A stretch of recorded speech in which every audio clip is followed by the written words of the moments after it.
Ladies and gentlemen, welcome to the channel World of Wrestling, here today to discuss about AEW Dynamite August 25th, 2021 review. This was actually a decent show. We had CM Punk's return to AEW, first time debut on Dynamite now. Pretty similar promo that he had from Rampage, just slightly different, mostly talking about his competition for All Out with Darby Allin, which was actually decent. They're making a very simplistic storyline between two face characters going at it one-on-one, and CM Punk just pretty much coming out and saying that his whole situation with Darby Allin is to see if he can prove to himself that he still got it in the ring. So that is his reason that he is facing Darby Allin. He's also a very high-flying, reckless person who has no regard for his body and is a hard worker and scraps his ass off to get wins and earn the respect of everyone in the locker room plus the fans. So that is his reason why he wanted to go up against Darby Allin at All Out this September 5th. So that, to me, really is the main event of All Out, in my personal opinion. Christian Cage and Kenny Omega, not so much. Even though the World Championship is on the line, I'm not too interested in this match, as sad as that sounds. Simply because of the fact that we've already seen it. Because of the Impact World Championship on the debut of Rampage. And I'm really hoping they're not switching the title over to Christian Cage. I highly doubt they are, though. But if they do, I'm not going to be too happy with that.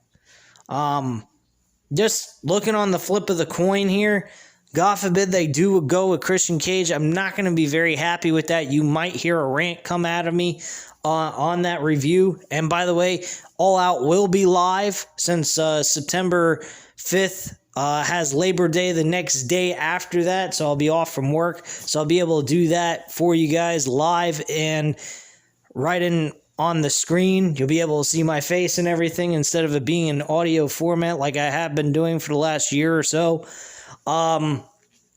So bottom line, guys, I felt this was a decent show. The main event actually was the right one. I called it right from the beginning of the show. I was saying to myself that it was probably going to be Malachi Black versus Brock Anderson. I almost said Brock Lesnar there for a moment. I thought that was the right call simply because we need to continue to see this guy, Malachi Black, get this kind of push that he deserves. This man deserves to be at the totem pole top of the AEW roster and be a main event player, basically. I'm glad they went with that as the main event. He did an excellent job there, maybe a little bit better. Lee Johnson's next on the list of attacks he's going to make on the Nightmare family, so keep an eye out for that. That's probably going to happen next.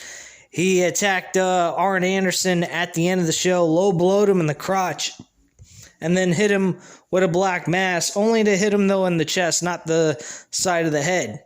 First time he did it to Arn Anderson, it worked a lot better. This one wasn't so hot. I mean, I'm not saying that the entire main event spot with Malachi Black was the best. I mean, I did say it was excellent, but I'm saying it's excellent because of the fact of where they placed him and what they're trying to portray, that he's important on this show. And that's the right way to go. Malachi Black is an important figure. He is a guy that you could possibly see maybe even leading the Dark Order. By the way, Dark Order was on the show tonight. They were absolutely terrible. They need a fucking wake-up call, man. Big time. I don't know what the hell happened to them since Brody Lee has passed away. They have done nothing. They have been nothing. I don't know if this is being done intentionally to wait for the right person to take the spot of Brody Lee and be the leader of that faction and make them as dark as possible. More dark than what they were when they first started becoming the Dark Order. I think Malachi Black and Bray Wyatt, one of those two guys, would be the perfect fit for that role. So I'm pretty sure Malachi Black is going to be on his own. I don't think he's going to be with anyone, as he should. I think Bray Wyatt being with the Dark Order is the best idea, simply because of the fact he has been known to do a great job leading a faction on his own and being a cult leader. So I think that's probably his best role, because that's what the Dark Order originally were. They were a cult, and they were pretty badass and a very intimidating group. But right now, the way they've been playing out, they look like they're about ready to break up and explode. I have no idea what's going on with that group. A lot of fucked up shit's going on with Dark Order I'm not liking, but hey, it is what it is, you know? So let's just go over the matches. Also go over the segments that took place. Match-wise, I wasn't too satisfied with a lot of the matches. The first hour was good in wrestling, but after that, I just was not into it. Matt Hardy and Orange Cassidy kicked off the show. Excellent matchup between these two guys. Orange Cassidy wins this matchup with a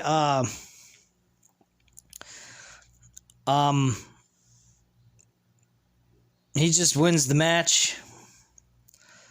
Orange goes for an orange punch. Matt ducks, and Hardy goes for a leech submission, but Orange pockets his hands and sits on top of Matt for a 1-2-3, and that's how he wins the matchup. So a very lucky pinfall. But this is not done and abused on a consistent basis. I think there was another roll-up pinfall that took place on the show tonight. But outside of that, the rest of the show was a decent show overall. It wasn't a lot of mimicking of what WWE does with the fucking roll-up pinfalls. We had Chris Jericho come out. He cut a very decent promo here. I don't like how they're making Jericho come across, though. I mean, he is kind of coming across as if he's very desperate. And by the way, where the fuck's the rest of the Inner Circle? What the hell are they doing? Can we officially say the Inner Circle's broken up?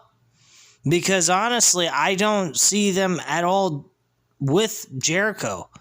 I don't see Pride and Powerful. I don't see Sammy Guevara or Jake Hager. I don't see any of them.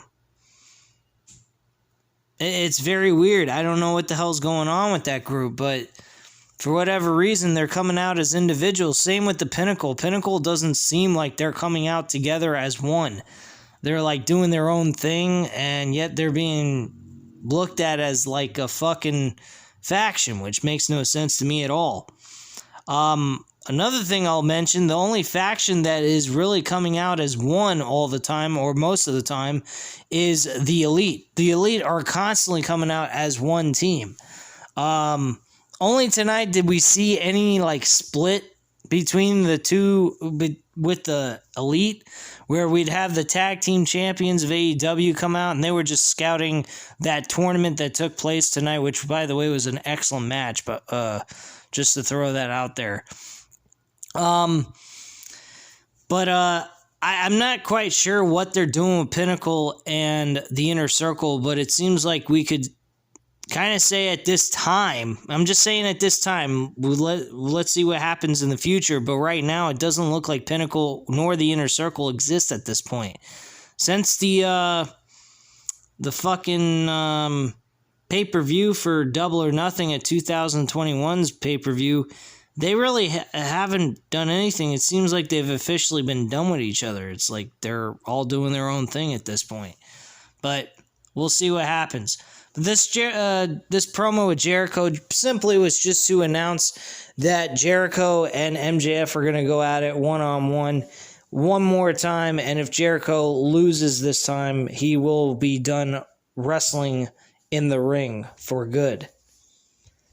I don't know if I like that, because I think Jericho's got a lot in him. I haven't heard any news or rumors going on with Jericho announcing retirement from in-ring competition and just going to go and become an announcer.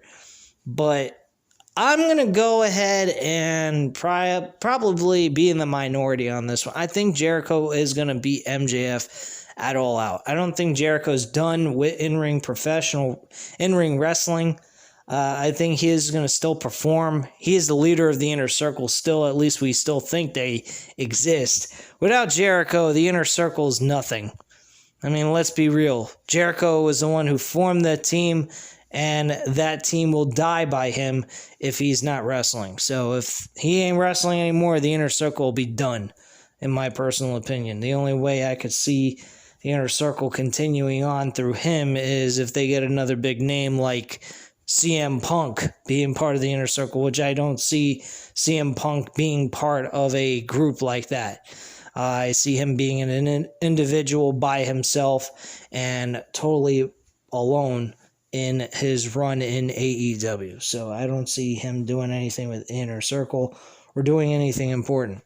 MJF, he went ahead and he agreed to the idea. He says, I went ahead and I beat you multiple times. Now I made you submit, and now I have the opportunity to beat you a fourth time and permanently end your career. What sweet way to do it all by proving that I am the absolute best by ending you. So that is pretty much what his decision has been. He really crashed on Jericho's promo. He was fucking on point as usual. And he really smashed on Fozzy. He said I made Jericho tap out as if he was listening to Fozzy. That shit was fucking hilarious, man. So I don't see Jericho losing this match, honestly, unless I hear rumors going around that he's probably going to be retiring and this is his last match of all time. I hope it's not. I mean, the guy still can go.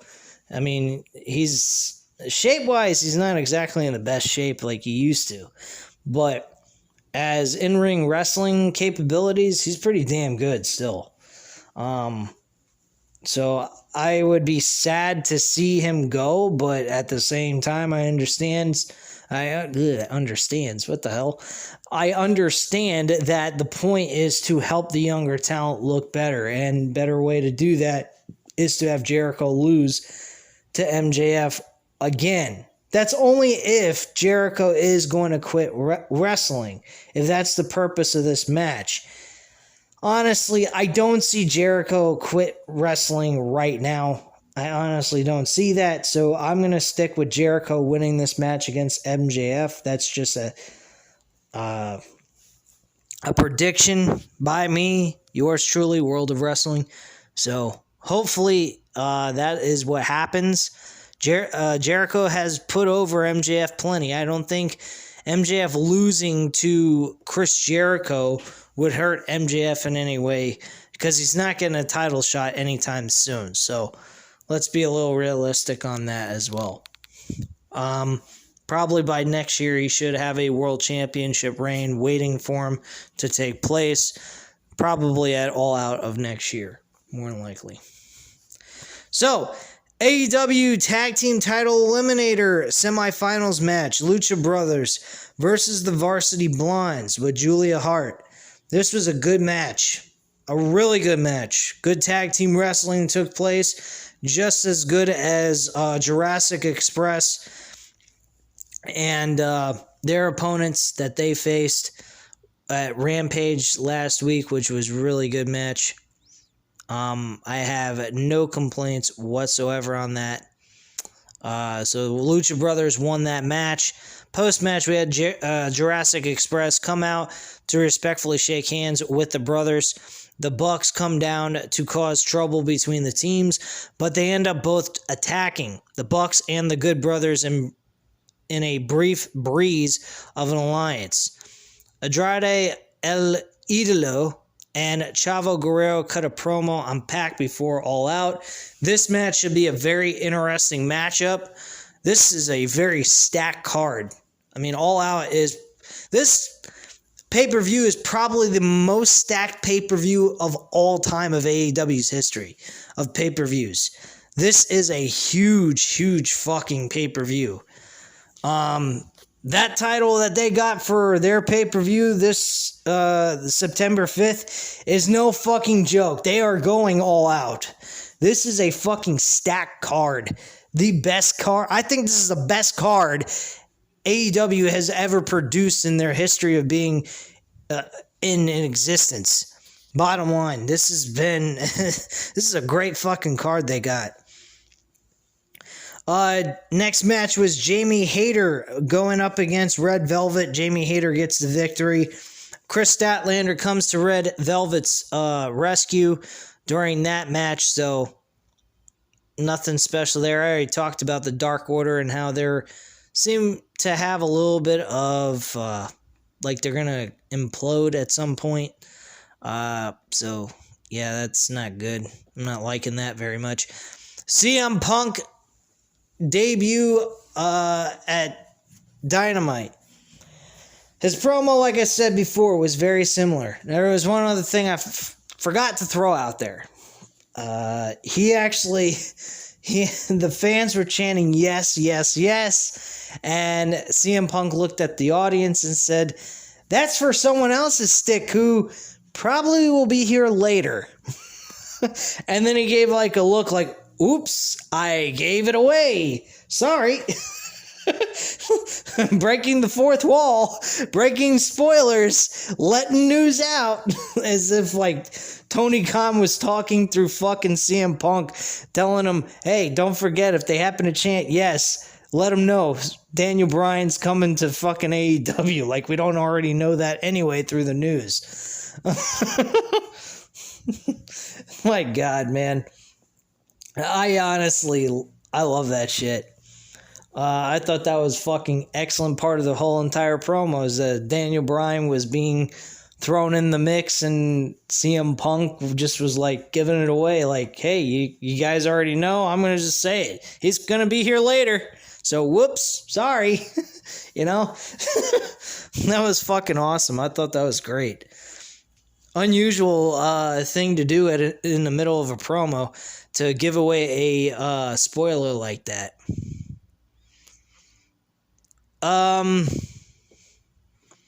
So then we had Darby Allin teaming with Jon Moxley and Eddie Kingston against the Wingmen, which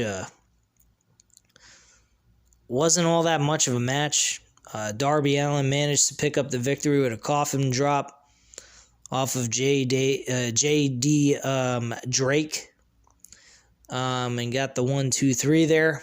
So it wasn't nothing much of a match. I didn't really care for it. This is where once they went past CM Punk, the match quality kind of went downhill for me a little bit. So by second hour, this was not exactly the best thing in wrestling quality. At least just in my opinion. I didn't particularly care for it so much.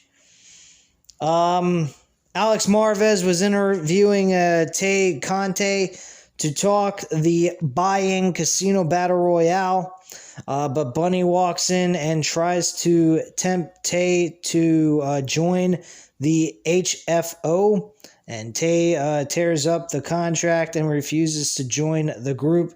She also slaps her in the face, and that is how that segment closes out. And they kind of have a fight. I was thinking of Joey Styles saying, "Cat fight, cat fight."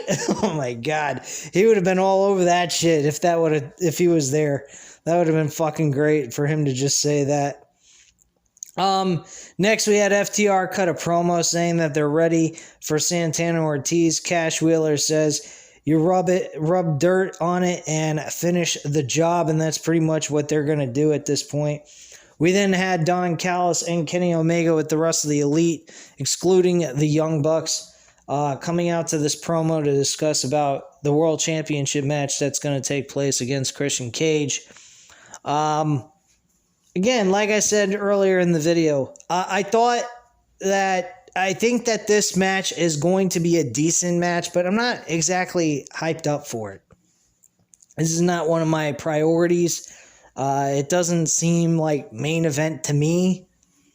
I know the World Championship should be the main event of every pay-per-view, and that's how I feel about it, but as hype goes, that title with that match does not fit main event.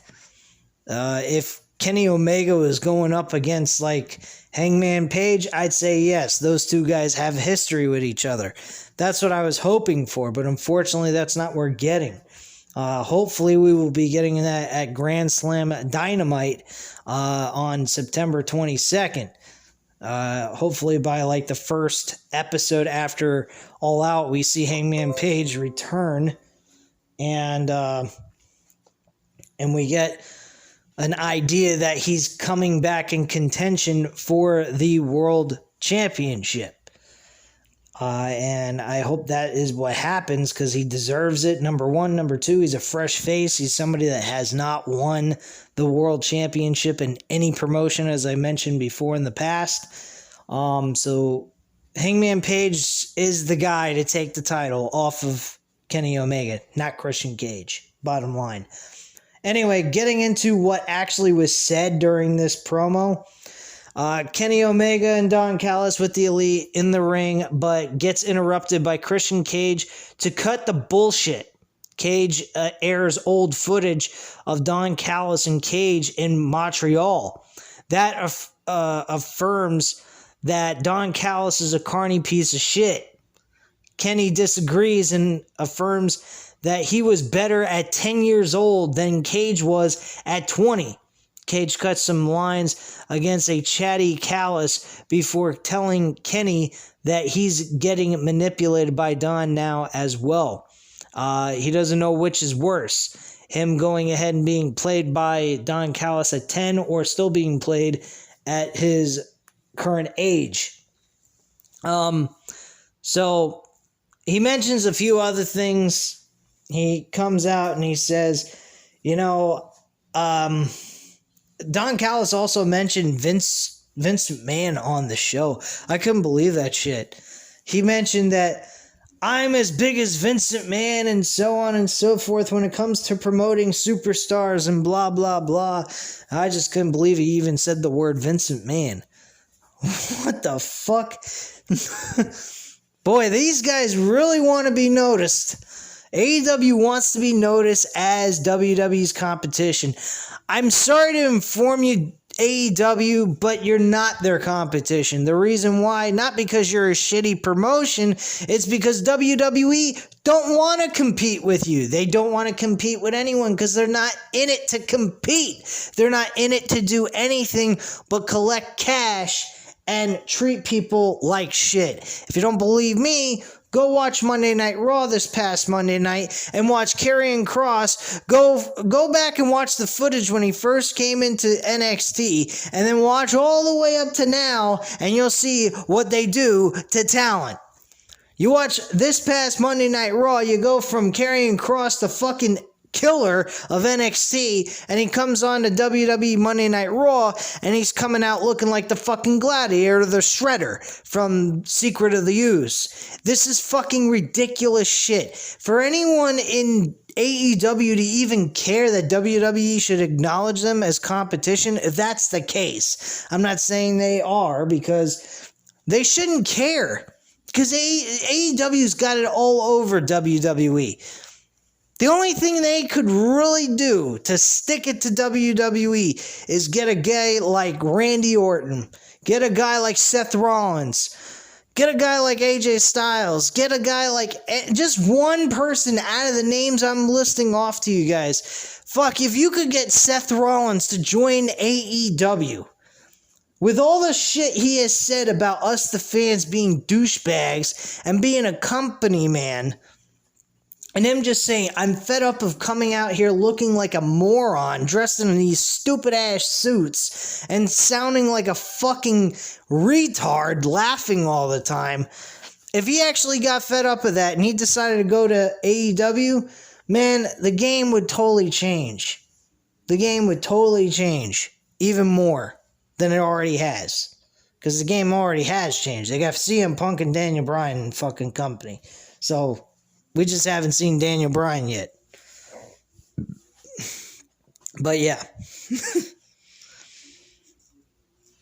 But anyway, yeah, so they attack Christian until Kazarian comes out to fight them off with him, and that's pretty much what happens there. Nothing special. Thought it was okay, but it wasn't anything to go crazy over. John Moxley is in the back. You can actually hear that this was pre-recorded sometime either when the show started or during dark, because there was crowds screaming their full heads off in the background while he was cutting this promo backstage. And he went ahead and he said that he got a contract from New Japan, and he got it from one man, Satoshi Kojima. He'll be facing Mox at All Out. Don't know who he is, but he's a legend in New Japan Wrestling. At first he was pleased, then he felt insulted. An old man thinks he can take him out? Mox says it's going to be the public execution of Satoshi Kojima, and then he bows, and that's pretty much the end of the promo. He cut an excellent promo. What this person wrote here on WrestlingZone.com was not exactly 100% everything he said. He pretty much said, look, when that bell rings, there is no more respect. I'm going to dump you on your head. I'm going to break bones. I'm going to break limbs. I'm going to destroy you. I'm going to execute you. This is my livelihood. This is my life. You're taking food off of my table kind of thing. Not word for word of what he said in the promo. But he just basically said, this is my place. You come to my place, I kick your ass. There ain't no more respect until the match is over and the bell rings and it's over with. And then your respect comes back. But otherwise, while in that match, you're mine, you're dead. Plain and simple. Very nice promo. Moxley has been hitting it on point every time with these segments the last 3 weeks on Dynamite. I've been loving it. And the Rampage promo he had with Daniel Garcia this past week was actually really good too. Then we had the Gun Club. Billy Gunn and his two kids against the Factory. This was nothing special. Gun Club actually get a victory. This is where the roll-up pinfall took place as well. Nothing special there. Dan Lambert is on television again. And he pretty much runs down all the softies in AEW, both in the ring and in the stands. He wants to show them real men like the Men of the Year. Lambert pulls out all the digs in this promo pretty much. Yeah, it was a very nice promo based off of what this guy said. He thinks that he pretty much crushed AEW. Dan Lambert's playing a villain very well. He's being this, annoying little fucking prick with a big mouth who's just a MMA trainer. And he's talking a lot of shit. What I would love to see, and I think this could actually happen, you could do, after Darby Allin, you could do a Dan Lambert type of thing with CM Punk against a well-known MMA fighter. And literally do a good wrestling match with them and another MMA fighter. I would absolutely love that. Based on the fact that CM Punk was unsuccessful in the MMA world, bringing an MMA fighter into his world where he is excellent at doing what he does. That's why he's the best in the world at what he does. I think that would be a fucking cool-ass thing. Imagine Jorge Masvidal going up against this dude, or fucking Colby Covington. Anyone that's from Dan Lambert's training camp, I would fucking love to see that shit. That would be badass. I would definitely pay money to see a match like that between two guys. One guy is an MMA fighter and the other's a fucking professional wrestler. I would love to see that. And doing it in a wrestling format, not MMA style. So, That would be kind of cool to see. We did have a segment before the main event. Alex Marvez is with Arn Anderson. He reiterates how Brock is in over his head, and either he'll go down with his son tonight, or and that's pretty much that. He respects his son's decision.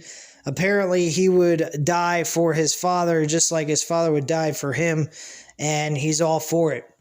The main event started. There was almost a towel thrown in by Arn Anderson, but Brock asked for the match not to be discontinued by a throw-in of the towel, and his father, Arn Anderson, decided not to. I apologize if I'm kind of slowing down what I'm saying. I'm just kind of tired here. Had a long day at work, and now I'm watching 2 hours of wrestling and doing this video that's been going on for 30 minutes plus. So I apologize if I sound a little tired or drawn out here. But yeah, Brock Anderson managed to get through the match, unfortunately losing anyway from a black mass, and Malachi Black got the 1, 2, 3.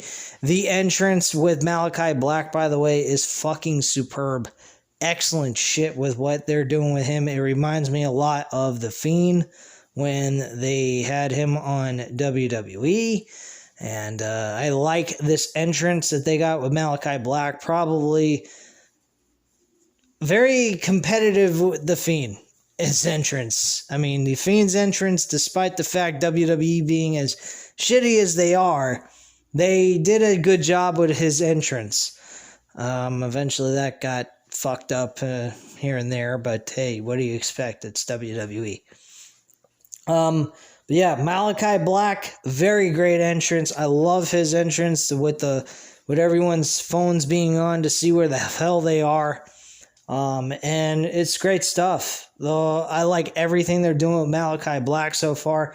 Like I said before, there was a little bit of a hiccup in the ending of the show that didn't come across as strong as the last time when Malachi Black attacked Arn Anderson, but it still did the job, in my opinion.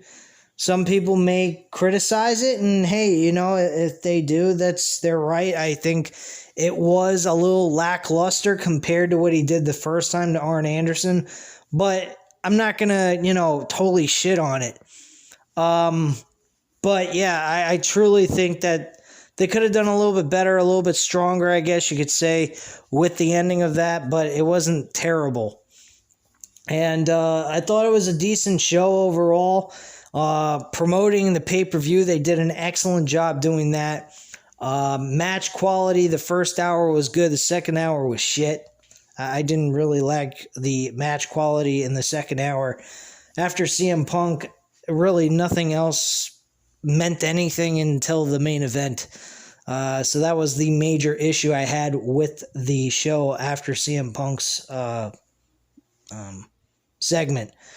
But overall, I was very, satisfied with this episode. I think it did the job that it needed to do, and it got you pumped for All Out. So at this time, guys, you know what to do. Hit the like button if you like the video. Hit the subscribe button if you're not already subscribed to the channel, of course. And leave a comment down below. I'll definitely get back to you on that. And I thank you guys very much for watching. And have a great night, guys. Bye.